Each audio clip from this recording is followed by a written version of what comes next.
ChatGPT's image 2 model is probably the best right now for print on demand. I'm using it all the time in my own workflow, and the designs it's creating are getting me sales really quickly. The only annoying thing is if you're using ChatGPT on the website to generate these, it's extremely tedious. You have to do one prompt at a time. It takes forever to generate, so it's a massive time waster. That's why I've gone ahead and created a Chrome extension for you that you can use for free to queue up a long list of prompts. You can just walk away and come back whenever they're finished. The Chrome extension is simply called Prompt Queue for ChatGPT, and I'll have a link to it down below. Just add it to your browser and then you will get this little floating toolbar right here once you're on the ChatGPT website. And I'll show you how it runs at first. So I've got a few prompts pasted right here. I'll click Run Queue. I'll explain the settings of this in a second here. I just want you to see how this works first. So it just pasted the first prompt right there on its own. The prompts are separated by line breaks, by the way, to symbolize that a new prompt is starting right here. And there we go. That's finally finished. It does take quite a while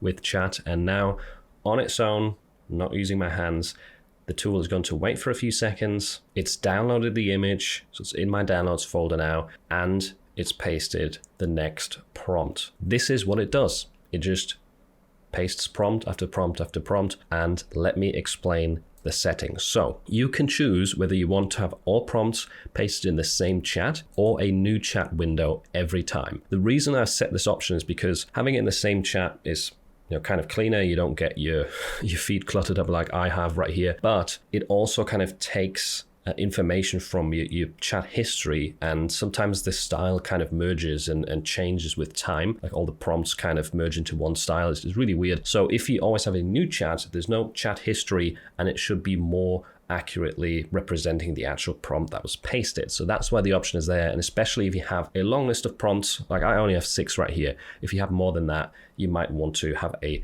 new chat window for every prompt to avoid that. There is the option to increase the wait time. So there is a window right here between 3 and 8 seconds. It is going to wait between each prompt if you have it set like this. The reason I added this is because, again, if you have a long list of prompts, you might run into rate limits more easily, and then you want to turn up your wait time right here in between prompts. You can just leave this running on your side monitor. You don't have to be involved with it. You can do other stuff, or go to the gym, come back in an hour, and then it doesn't really matter if there was like 20 seconds wait time in between different prompts, right? I'm changing it right here, so it's probably going to take forever now on these next prompts. I'm gonna slow it down again, or make it faster, I should say. Then you have the aspect ratio selector. You might know that you have to append an aspect ratio to get ChatGPT to actually generate it the right way. Otherwise, it might create like a very wide image that we don't really want for t-shirt design. So you have different options here. 5:6 exactly matches the Amazon merch dimensions. I know some of you know 4:5 and 3:4 are quite good portraits as well for t-shirt design, or you can just get a square appended to the prompt. If you already have something in the prompt, or you just don't want anything appended, just select none or as pasted right here. And that's basically it. You can stop the run, you can interrupt it if you need to for some reason. You can also collapse this, by the way, if it's in your way. You can make it a lot smaller, less intrusive. And you can even just click this little X symbol if you don't want to queue any prompts right now, and then it completely disappears from your screen. You can always come back to it up here in your toolbar, and then if you click on this, it reappears if you click on the icon for the Chrome extension. And by the way, whilst this is finishing up, if you want to know how to create designs like this right here, I can give you the exact prompts that I used to come up with these. I actually have a free prompt guide that you can get access to for free. It's in the description. There'll be a link, and I'll send you this file right here so you can easily copy and paste these and have them rewritten for your niches. If you're wondering where the files get saved, this is what it looks like. In your downloads folder, there will be a prompt queue for ChatGPT folder, and each run will get its own individual folder automatically. So you can see I did some test runs earlier right here with other prompts, and this is the most recent one. So if you sort it by date modified, then the most recent one should always show at the front right here. And these are all the designs. They are still like 1,000 pixels, so they still need some work to get print ready, but that's why I built Merch Forge, and I'm going to show you how to get these ready for Amazon merch as well. Some of you might already know this tool from one of my recent videos, but basically you can drag and drop your designs in. These are all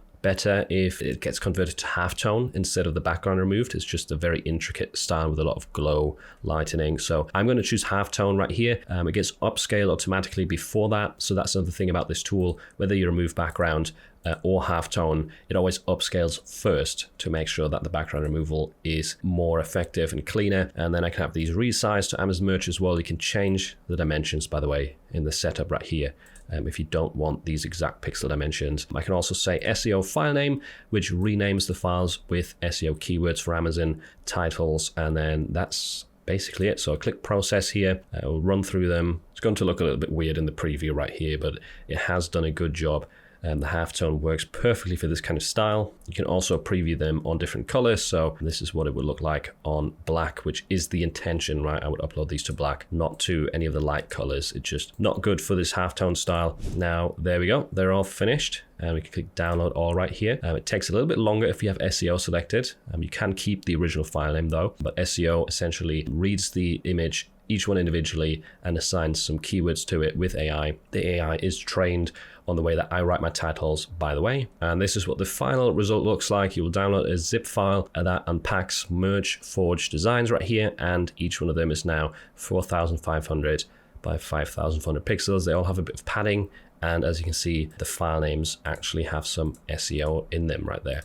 That's it. Hope this video helps you out. I think saving time is really important with these kind of tedious processes of just running prompts through ChatGPT, removing backgrounds, renaming files, or doing SEO. So these two hopefully help streamline that a lot, especially whilst ChatGPT is so good at generating images. Let me know if you've got any feedback, ideas, or if you run into bugs in the comments down below. In case you're wondering how I created this Chrome extension and Merge Forge, I used Claude for that, and I highly recommend that you get into it if you want to automate different parts of your process and solve problems, bottlenecks. It's not all about building tools, by the way, but once you get using it, it is a massive time saver. And I highly recommend you check out this video next, which is my beginner guide for Claude that will help you get set up properly for print on demand.